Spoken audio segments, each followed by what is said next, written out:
데살로니가 후서 2장 1절에서 12절 영적 싸움과 승리라는 제목으로 은혜를 갖고자 합니다. 사실 우리의 싸움은, 우리의 삶은 영적 싸움입니다. 우리는 눈에 보이는 세상만 보고 사는 사람들이 아니에요. 우리가 눈에 보이는 세상만 보고 산다면은 그것은 마귀에게 속고 사는 겁니다. 그래서 성경에서 우리에게 가르쳐 주는 것 뭡니까? 눈에 보이는 것뿐만 아니라 보이지 않는 세계 속에서 일어난 일에 대해서 우리 이야기를 하면서 우리가 그것과 어떻게 연관이 되는가 하는 것을 가르쳐 주는 거죠. 그래서 항상 우리는 마귀에게 속지 않으려면 항상 하나님을 바라보고 또 하나님 말씀 안에서 하나님 주신 지혜와 능력으로 우리가 살아가야 되는 거죠. 우리가 역사적으로 이렇게 돌이켜보면은 끊임없이 이런 전쟁이 있었고 자연재해가 있었고 또 그런 가운데 수많은 사람들이 죽고 이런 상황이 있어 왔거든요. 그래서 그때마다 보면은 항상 일어나는 것이 지금이 마지막 때인가 종말의 때인가 하는 그런 이야기가 우리가 역사적 기록을 통해서 수없이 반복되어 왔습니다. 그러면은 항상 그런 혼탁한 시대에 나타나는 게 뭐냐면은 적그리스도에 관한 이야기를 많이 나와요. 적그리스도. 그런데 그때뿐만 아니라 우리가 이 적그리스도적 성향을 보이는 그런 존재들이 지금 우리가 사는 우리 현실 가운데서도 얼마든지 지금 보이고 있는 거예요. 근데 문제는 거기에 많은 사람들이 속아서 넘어가서 결국은 멸망에 이르러 간다는 겁니다. 하나님을 누구보다도 섬기고 신앙생활을 잘했던 사람들이 어느 순간에 거기에 빠져가지고 완전히 인생이 날아가는 그런 경우를 얼마든지 우리가 볼 수가 있어요. 근데 그건 뭐냐? 여러분, 내가 나는 아니다. 다 거기에 빠지거든 사람이 어리석은 사람 같은데 그렇잖아요. 아니 누가 그러잖아요. 신천지 정명석인가 그 참 우리가 희한한 사람인데 거기에 빠져 들어간 사람이 다 명문대 출신들이고 미국의 하버드 출신들도 거기 있고 그 다음에 이번에 보니까 저기 카이스트 총장도 거기 들어가서 어쩌고 했던데 그러니까 나도 이해가 아니라는 거예요. 그래서 성경에서 예수님께서 우리에게 가르쳐 준 겁니다. 적그리스도 성향이 어떤 것이고 어떤 특징을 가지고 있다. 그래서 너희들은 어떻게 해야 된다고 우리에게 가르쳐 줍니다. 그러니까 우리가 보이지 않는 가운데서 영적 싸움이 아니라 우리가 보이는 세상에서 이런 악한 마귀들에게 유혹이 안 넘어가고 우리가 또 우리 신앙을 지키고 그렇게 하기는 어떻게 되느냐 하는 것을 성경에서 가르쳐 주는 거예요. 그래서 이 영적 싸움에 관한 이야기는 우리가 바르게 알아야 되는 겁니다. 오늘 그 이야기를 하고 있는데 계속 지금 우리가 지금 논란이 되는 이런 상황이 초대교회 당시부터 그런 일이 있었어요. 그러니까 바울이 지금 데살로니가 후서 편지를 통해서 그들에게 이야기해 주고 있는데 그 바울이 쓴 편지를 통해서 우리가 그의 특징을 알게 되고 어떻게 우리가 대처해야 할지는 우리가 가르쳐 주는 거죠. 그러니까 우리가 보면은 이런 적그리스도들, 이런 마귀에 속지 않으려면 어떻게 되냐? 성경을 제대로 봐야 되는 거예요. 하나님 말씀을 우리가 제대로 알아야 되는 겁니다. 그렇지 않으면 거기에 속아서 넘어가는 거죠. 오늘 그래서 그 이야기를 우리에게 해주고 있는 겁니다. 항상 보면은 어떤 상황이 드냐? 마지막 때가 되면은 마지막 때가 가까울수록 박해가 심하고 어려움이 많다는 것을 계속적으로 성경에서 이야기하고 있습니다. 그것이 실질적으로 기독교 역사를 통해서 수없이 있었던 일이고 그런데 사람들은 항상 거기든요. 초대교회 당시도 보면은 이렇게 예수 믿는 사람들에게 세상이 혼탁하고 박해가 있고 어려운 가운데 있으면은 예수님이 지금 종말의 때가 됐느냐? 그래서 종말의 때가 됐다 그러면 어떻게 되느냐? 아니 성경에 보니까 예수님이 이미 오셨다고 하는데 어떤 사람은 예수님이 이미 왔다. 그래서 이 나머지 사람들은 우리가 그야말로 소위 휴거가 못 돼가지고 이렇게 고통을 받고 있는 것 아니냐? 우리는 버림받는 것 아니냐? 이렇게 사람들을 미혹하는 그런 경향이 있는 거예요. 그래서 바울이 그 이야기를 하는 겁니다. 예수님이 다시 오실 때, 재림할 때는 배교하는 상황이 많이 일어나고 적그리스도된 사람들이 나타나서 성도들을 미혹할 것이다 그런 이야기를 하는 거예요. 그래서 오늘은 우리가 이 적그리스도적 성향 그 적그리스도가 나타난 가운데서 우리가 어떻게 신앙생활을 할 것인가, 그 가운데서 영적 삶이 무엇인가 하는 것을 우리에게 보고자 하는 거예요. 이 적그리스도가 출현한다는 것을 해서 사절에서 계속 이야기했죠. 그는 대적하는 자라고 그랬어요. 그리고 뭐라고 하냐면은 그야말로 하나님의 자리에 있는 거예요. 성전의 자리에서 자기가 지키고 앉아있다는 거예요. 그런데 이런 적그리스도적 성향에 대해서 보니까 우리가 지난 시간에 봤듯이 구약에서 보니까 이런 사람들이 있었어요. 아니, 에스겔서 25장 2절에 보면은 두로왕이 그야말로 세상의 왕을 대표적으로 상징적으로 얘기하는데 자기가 신이라는 거예요. 그러니까 사람이 자기가 신적 위치에 올라가는 겁니다. 그러니까 하나님은 선지자를 통해서 너는 신이 아니고 너는 사람이라고 그렇게 얘기하잖아요.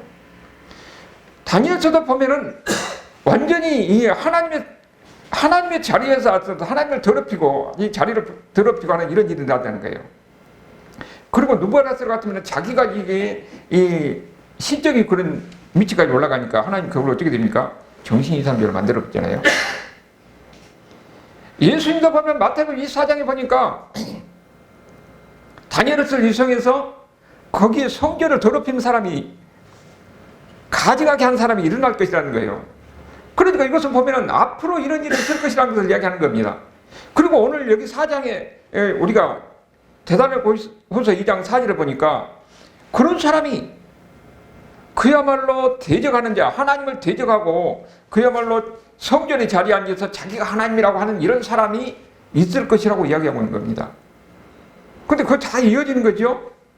그런데 우리가 지금 우리 주변에서 보면은 다 보면은 사입 이단들 보니까 자기가 신이에요.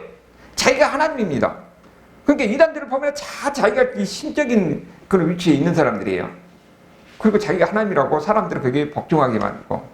근데 사람들이 거기에 속아서 넘어가서 거기서 인생을 사는데 다 어떻게 됩니까? 망하는 길로 가잖아요. 거기에 대해서 경고하면서 바르게 가르쳐주는 것이 바울이 데살로니가후서 편지를 통해서 우리에게 가르쳐주는 겁니다.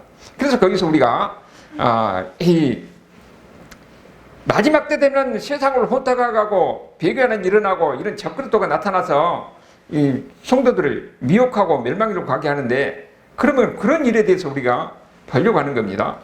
그러면은 이런 일이 지금 언제 이런 일이 날 것인가 하는 것에 대해서 많은 논란이 있었거든요.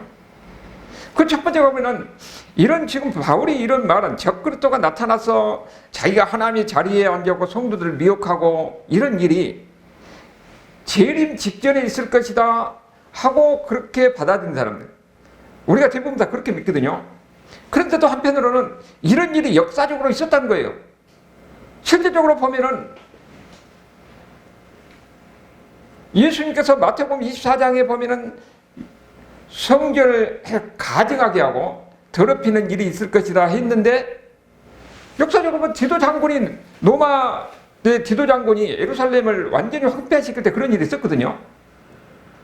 근데 그것으로 끝나는 것이 아니고 앞으로도 있을 것이다. 그러니까 하나의 역사적인 사실도 거기에 포함된다고. 근데 이것도 일리가 있는 말이거든요. 근데 또 그것뿐만 아니라 이것은 이 적그리스도는 일반적인 이런 이야기한 것이다. 특정한 사람이 아니고 예수 그리스도를 부인하는 사람들, 예수님이 하나님의 아들임을 부인하는 사람들은 적그리스도다. 그렇게 이야기하는 사람도 있어요. 근데 이것도 틀린 말은 아닙니다. 실질적으로 보면은 요한일서 2장 18절을 보면은 뭐라고 하냐면은 적그리스도가 하나가 아니에요. 아이들아, 지금은 마지막 때라. 적그리스도가 오리라는 말을 너희가 들은 것과 같이 지금도 많은 적그리스도가 일어났다고 그런 거예요. 그러니까 적그리스도가 여기서 보면은 한 사람이 아니라 많은 적그리스도가 일어났다고 그렇게 이야기하고 있는 거죠. 그러면 그 적그리스도가 누구냐 하면은 22절을 보니까 거짓말하는 자가 누구냐? 예수께서 그리스도이심을 부인하는 자가 아니냐? 아버지와 아들을 부인하는 그가 적그리스도라 그렇게 이야기하고 있어요. 그러면은 지금 우리가 보면은 적그리스도적인 성향을 가진 사람이 얼마나 많습니까? 자기가 하나님이래. 자기가 신이라는 거예요. 실질적으로 보면 예수님을 부인하고 자기가 하나님이라는 거예요. 이런 사람들이 있는 겁니다. 그러니까 여기는 보면은 모든 것이 이게 복합적인 의미로 우리가 이해할 필요가 있는 거죠. 그런데 이것이 역사적으로 끝나는 것이 아니라 우리는 마지막 때가 가까울수록 이런 적그리스도가 나타날 것이다. 그렇게 우리가 믿는 겁니다. 그러면은 적그리스도가 그러면은 한 사람이냐 아니면은 여러 사람이냐? 근데 우리가 정확히 알 수가 없어요. 성경에서 보니까는 이 한쪽에서는 이 한 존재를 이야기하고 또 다른 쪽에서는 여러 존재를 이야기하기도 하니까 그 당시에는 일반적으로 사람들이 어떻게 받아들이냐면은 적그리스도가 한 사람, 한 존재로서 우리가 적그리스도가 무엇입니까? 사람의 모습으로 나타나서 이게 사람이에요. 그 사람이 적그리스도가 되는 겁니다. 나타나서 성도들을 혼란시키고 망하게 하고 자기를 따르게 하고 이런 일이 있다는 거죠. 그러니까 그 당시에부터 한 사람이라 그렇게 생각을 했던 거죠. 그러면은 항상 그 이유로 보면은 그러면 역사적으로 누가 적그리스도냐 이거에 대해서 끊임없이 이야기가 되어 왔다는 거예요. 그냥 기독교 2000년 역사 속에서.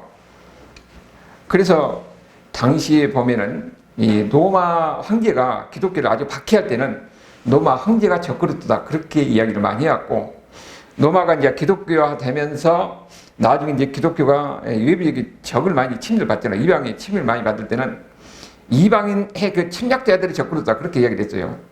그리고 나중에 이제 이슬람이 발흥해서 기독교가 끊임없이 전쟁 속에서 이 이슬람에 의해서 많이 기독교가 여러 가지 어려움을 당했지요. 그래서 그 당시에는 이슬람이 또 적그리스도라고 그랬어요.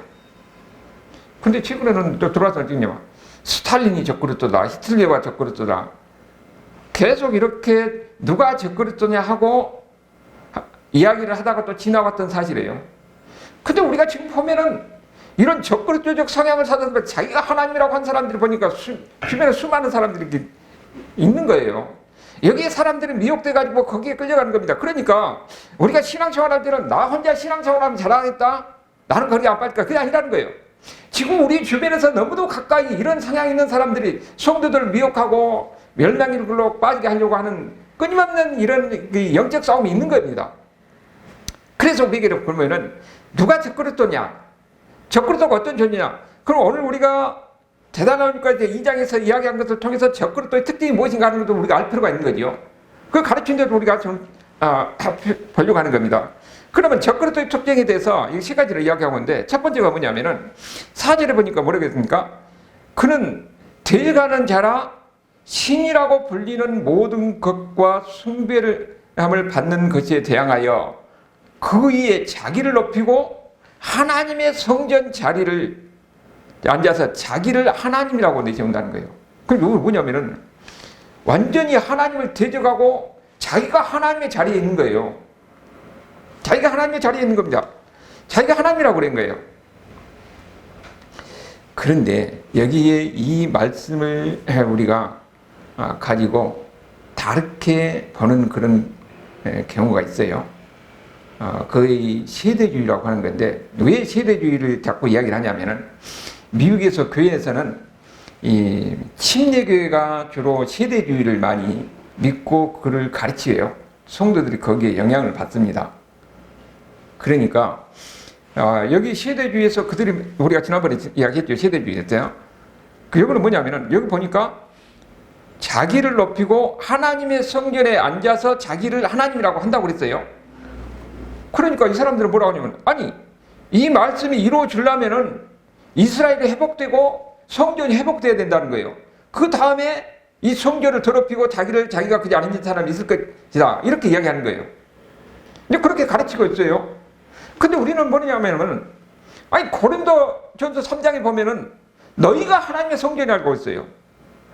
너희 각 사람이, 고린도전서 6장에서 너희 각 사람이 하나님의 성전이라고 했습니다. 그러니까 우리가 예수 믿는 사람들이 모여서 예배를 드리는 거, 이게 바로 교회고 성전이고, 우리 각 사람이 성령님께서 함께 하시니까 우리가 성전이에요. 그러면 여기서 말한 대로 그 위에 자기를 높이고 하나님의 성전에 앉았단 말이 뭐냐면은, 자기가 하나님이 되어서 자기 마음의 중심에 예수님이 계시고 하나님이 계셔야 되는데, 예수님이 아니고 내가 그 자리에 내 마음에, 내 중심에 내가 있는 거예요. 내가 내 인생의 주인입니다. 내 마음대로 사는 거예요. 그것이 뭡니까? 여기 지금 이 성전이 아니라 하나님의 성전이 잘 않는 거예요.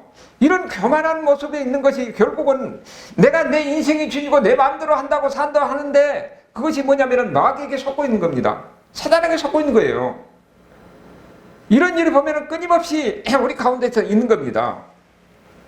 그런데 우리는 그렇기 때문에 여기 세대주의자들이 이야기했지, 여기 성전은 우리가 성전이 따로 이스라엘이 회복되고 성전이 회복되어서 그 다음에 이런 일이 일어날 것이다, 그렇게 믿지 않습니다. 그리고 이야기를 왜 하냐면은 미국에는 세대주의 영향을 많이 받아가지고 그 사람들은요, 거의 크리스찬들이 침략해가지고 대부분이에요. 그러니까 그 사람들은 그 신앙적으로 이스라엘을 끊임없이 지지하게 되어 있어요. 유대인들의 이 강력한 노비도 있지만은 유대인들을 사실 보면은 언론이라든지 이 미국의 금융이라든지 다 장악하고 있잖아요. 근데 그것도 있는데 기독교인들이 세대주의 그 신학을 가지고 있어서 그들은 이스라엘이 그야말로 지리적으로 이스라엘이 회복되고 예루살렘 성전이 회복될 것이다 하는 것을 믿고 있는 겁니다. 그러니까 그들은 어쩌면 종교적으로 이스라엘을 지지할 수밖에 없어요. 그러니까 미국에 있는 모든 대통령들은 항상 이스라엘 편을 든 겁니다. 지금도 이 트럼프도 마찬가지예요. 그러니까 잘못된 그런 신앙이 결국은 이스라엘을 계속 지지하는 가운데서 완전히 끊임없는 이런 소용돌이, 전쟁의 소용돌이에 빠져든 거잖아요. 잘못된 신앙이 얼마나 무서운 결과를 가지고 오는가 하는 것을 볼 수가 있는데요. 우리는 이스라엘의 역사적인 이스라엘이 회복되는 것을 믿지 않습니다. 예수 믿는 사람들이 이스라엘이고 예수 믿는 사람들이 아브라함의 후손이고 우리가 성전이에요. 그렇기 때문에 이 적그리스도인은 내가 하나님인 거예요. 내 마음속에 예수님이 계신 게 아니라 내 마음속에 내가 내 인생의 주인이 되는 거예요. 그러면서 지금 자기가 하나님을 하면서 사람들을 자기가 따르게 하는 겁니다. 지금 우리의 주변에 보는 모든 이런 사이비 이단들은 다 보면은 자기 이 교주를 숭배하게 만든 거예요. 무조건 교주들 따라가는 겁니다. 그래서 이런 사람들을 보면 적그리스도 성향을 우리가 볼 수가 있는 거죠. 그 다음에 두 번째 보니까 9절을 보니까 뭐라고 합니까? 악한 자의 나타남, 이 적그리스도예요. 사단의 활동을 따라 모든 능력과 표적과 거짓 기적과 불의의 모든 솜이라고 그랬잖아요. 여기 보니까 악한 자가 나오고 사단이 나와요. 근데 악한 자가 적그리스도인데 이 적그리스도가 뭐라고요? 사단이 이런 능력을 준 겁니다. 모든 능력과 표적과 거짓 기적을 주는 거예요. 적그리스도에게. 그러니까 사람들 다 보면 어떠냐면은 어떤 기적이 있고 능력이 있으면 사람들이 거기에 하나님의 역사가 없다고 무조건 따라가는 겁니다. 그런데 여기서 속지 말라고 이야기하는 거예요. 여러분, 우리가 보면은 이런 일이 제일 처음에 언제부터 있습니까? 아담과 하와를 때 어떻게 했습니까? 사단이 속였잖아요. 네가 만약에 이 하나님이 먹지 말라고 하는데 이 선악을 알게 하는 실과를 네가 먹으면 너도 하나님까지 된다는 거예요. 그러니까 나도 자기가 하나님과 같이 되려고 하다가 하나님을 대적하는 게 되는 거예요. 그러니까 아담과 하와도 이 하나님을 대적하려고 하는 것은 자기가 하나님의 자리에 앉아서 내가 내 인생의 주인이 되고 내 마음대로 하려는 것은 이런 적그리스도 성향이 아담과 하와에게 있는 겁니다. 그런데 지금 어떠냐? 사람들이 보면 어디 많이 속느냐? 무조건 능력 있고 어떤 이적 있으면은 거기에 사람들이 몰려드니까 지금 우리가 요즘은 인터넷 해가지고 이 좋은 설교를 들어서 도움이 될 거 있지만은 저도 유심히 들어보면 정말 황당한 것이 너무나 많아요. 그래서 일반 성도들이 거기 노출되는 게 참 걱정이 되기도 합니다. 무슨 하면은 교회 가서 막 목사님이 어떻게 하면 사람이 막 뒤집어지고 막 아주 아비규환이 되고 뭐 장풍수 이렇게 촥 하면은 뒤에 다다다닥 넘어지고 여러분 사람들이 보면은 여기서 무슨 능력 있는 것 같다고 사람이 다는 게 여기는 뭐라고 그랬습니까? 이런 적그리스도적인 성향을 산 사람이 뭐냐면 사단이 거기에 능력을 줘가지고 모든 능력과 표적과 거짓 기적이 있다는 겁니다. 그렇기 때문에 여기에 속아서 넘어가지 말라는 거예요. 무조건 기적이고 무조건 능력이 있으면 그 있어야 하나님의 능력이 하고 그렇게 하고 거기에 가지 말라는 겁니다. 이런 사람들은 뭐라고요? 적그리스도라는 겁니다. 적그리스도도 그렇게 한다는 거예요. 사람들 속여가지고 마지막 때까지 심할수록 심하다는 겁니다.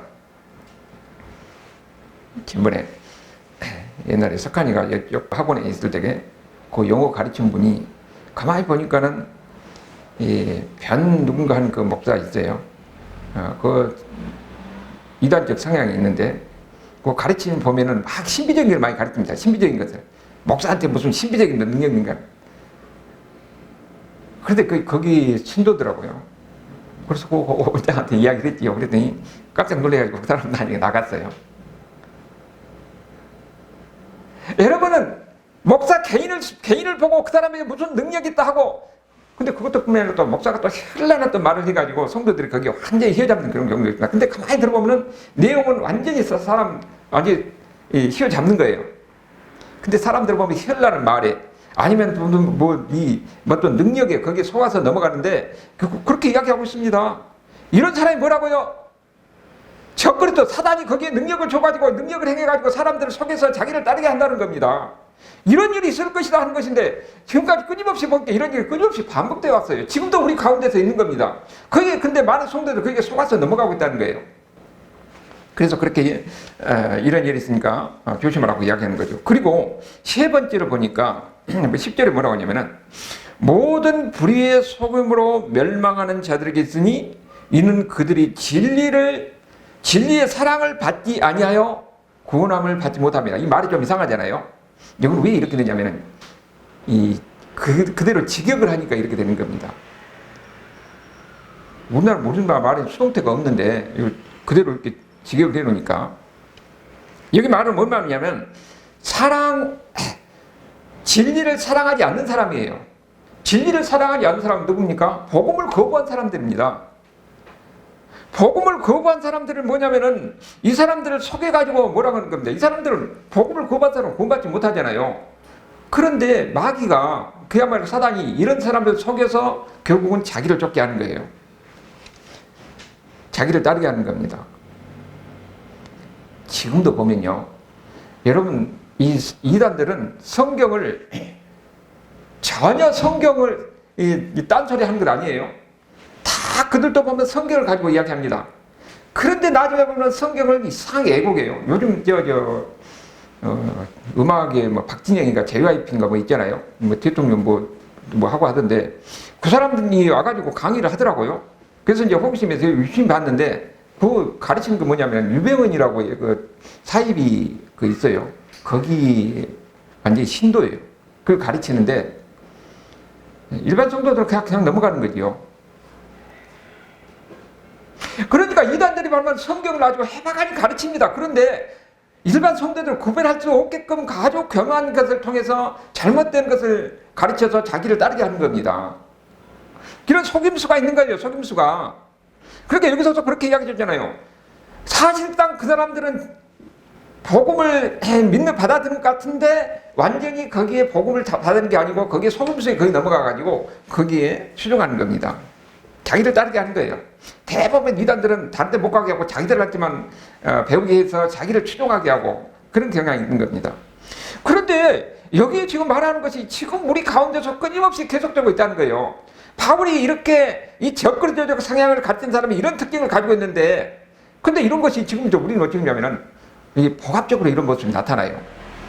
그러면은 자기가 하나님의 자리에 앉아서 자기가 이 신이라 생각하면서 자기를 따르게 하는 것이고 사람들 속에 잘못된 길을 가르쳐서 일반 성도들이 모르니까 거기에 속이면서 성도들을 미혹하고 그리고 또 그 사람은 어떤 능력도 행한다는 겁니다.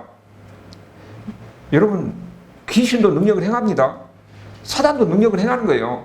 그러면 사람들이 어떤 능력을 행했다면 거기에 그냥 넘어가는 겁니다. 그래서 자기를 추종하게 하는 거예요. 자기 세력을 만드는 겁니다. 여기 이런 일이 있을 것이라는 것을 지금 끊임없이 지금 이야기를 하고 있는 거예요. 그런데 마지막 때가 될 수 있도록 이런 사람이 반응하는 겁니다. 근데 그때 믿는 사람들은 어떻게 되냐?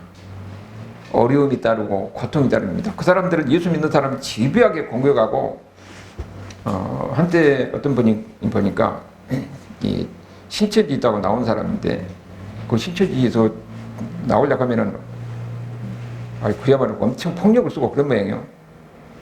전주에서 있었던 일인데 여러분 마지막 때가 될 수 있도록 이런 이단들이 방종하고 이런 악을 행하면서 예수 믿는 사람들이 이런 박해가 심할 것이다. 그러니까 이런 상황을 보고 이 시대주의자들은 야 이렇게 되면 이미 휴거라고 그들이 이야기하니까 휴거는 우리가 보이하는 가운데 어느 날 사람들이 다 갑자기 사라지거든요. 그럼 나머지 사람들은 고통이 심한데 그러면 우리는 어떻게 하나님의 선택을 받지 못해가지고 지금 여기 남아서 7년을 환란을 우리가 견뎌야 되느냐? 그렇게 생각할 수 있어요. 그래서 사람들의 믿음이 흔들린 겁니다. 그런데 우리는 어떻게 되냐? 그게 아니라는 거죠. 마지막 때가 되갈수록 우리 믿는 사람들에게 이런 고통, 환란이 되면은 예수님이 올 때가 가까울 것이다 하면서 그것을 우리가 바라보면서 더 우리가 굳게 믿음을 지켜나가는 겁니다. 그렇게 우리에게 가르쳐 주는 거예요. 그러면서 격려를 하는 것이 5절, 7절에 보니까 너희는 지금 그로 하여금 그의 때에 나타나게 하려 하여 5절에 그랬죠. 내가 너희와 함께 있을 때에 이 일을 너희에게 말한 것을 기억하지 마라. 이미 그들 말했다는 거지. 어떤 것을 말했냐. 너희는 지금 그로 하여금 그의 때에 나타나게 하려 하여 막는 것이 있을 것이니 그랬어요. 막는 것이 있다는 거예요. 그러면서 불법의 비밀이 이미 활동하였으나 지금은 그것을 막는 자가 있어서 그 중에서 옮겨질 때가 이르라. 이 말이 지금 무슨 말이냐면은 우리가 어려움을 당하고 예수님 사람들이 시를 당하고 환난을 당하고 고통을 당하는데 우리에게 지금 이런 고통을 누가 줍니까? 사단이 주는 거예요. 근데 그걸 막는 자가 있다는 거예요. 그럼 그 막는 자가 누구냐?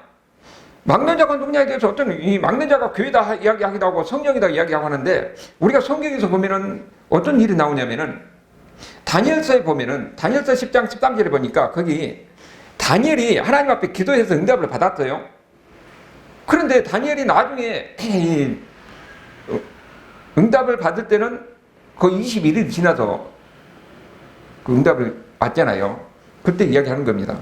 내가 이렇게 왜 그렇게 늦냐 하는 것에 대해서 이야기하는데 거기 13절에 보니까 그런데 바사 왕국의 군주가 21일 동안 나를 막았으므로 내가 거기 바사 왕국의 왕들과 함께 머물러 있더니 가장 높은 군주 중 하나인 미가엘이 와서 나를 도와줬다. 이 말이 뭔 말이냐면은 이미 하나님은 다니엘이 기도할 때 바로 응답했는데 하늘에서 영적 싸움이 있었다는 거예요.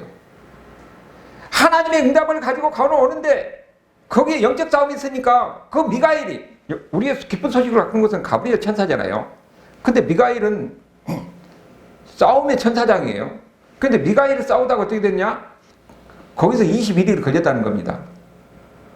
그러니까 미가엘이 그를 물리침으로 해서 그 소식이 다니엘에게 온 것이죠. 여러분 이런 일이 이미 다니엘서에서만 이야기하는 것이 아니라 요한계시록의 마지막 때에 그런 일이 있다는 것을 우리에게 이야기하는 겁니다. 마지막 때 요한계시록 10장 7절에 보니까 하늘에 전쟁이 있으니 미가엘과 그의 사자들이 용과 서로 용이 누구라고 했어요? 사탄이에요. 루시퍼.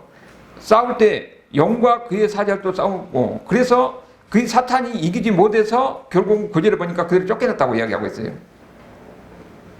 여러분 보니까 지금은 우리가 보고 있는데 보이지 않는 가운데서 영적 싸움이 전쟁이 있는 겁니다.